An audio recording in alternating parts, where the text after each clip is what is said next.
எம்ஜிஆர் அவர்களின் தீவிர ரசிகர் சாமிக்கண்ணு. தனது திருமணத்திற்கு எம்ஜிஆர் அவர்கள் வரவில்லை என்பதால் சாமிக்கண்ணு தன்னுடைய திருமணத்தை ஒத்தி வைத்து விட்டார் என்ற ஒரு செய்தி பத்திரிகையில் வந்தது. உடனே எம்ஜிஆர் அவர்கள் அடுத்த முகூர்த்தத்தில் சாமிக்கண்ணுக்கு திருமணத்தை நடத்த முடிவு செய்தார். திருமணத்திற்கு முதல் நாளன்றே லாரியில் திருமண வீட்டிற்கு வேண்டிய சீர்பொருட்கள் அனைத்தையும் எம்ஜிஆர் அவர்கள் அனுப்பி வைத்தார். மறுநாள் எம்ஜிஆர் அவர்கள் திருமண வீட்டுக்கு போய் திருமணத்தை நடத்தி வைத்தார். அங்கிருந்தவர்கள் எம்ஜிஆர் அவர்கள் அனுப்பிய சீர்பொருட்களை பார்த்து வியப்பில் ஆழ்ந்தனர்.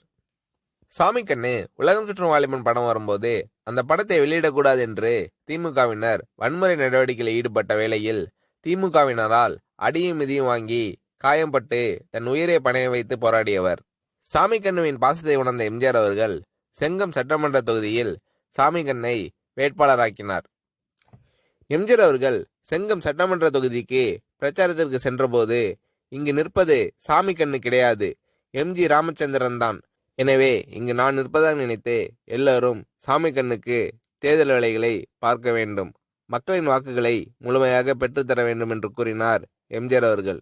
எம்ஜிஆர் அவர்களின் வார்த்தைக்கு மதிப்பளித்த தேர்தல் பணியாளர்கள், கட்சியின் தொண்டர்கள் மற்றும் பொதுமக்கள் என அனைவரும் சாமிக்கண்ணுவை செங்கம் சட்டமன்ற தொகுதியில் வெற்றி பெற செய்து செங்கம் சட்டமன்ற தொகுதியின் எம்எல்ஏ ஆக்கினார்கள்.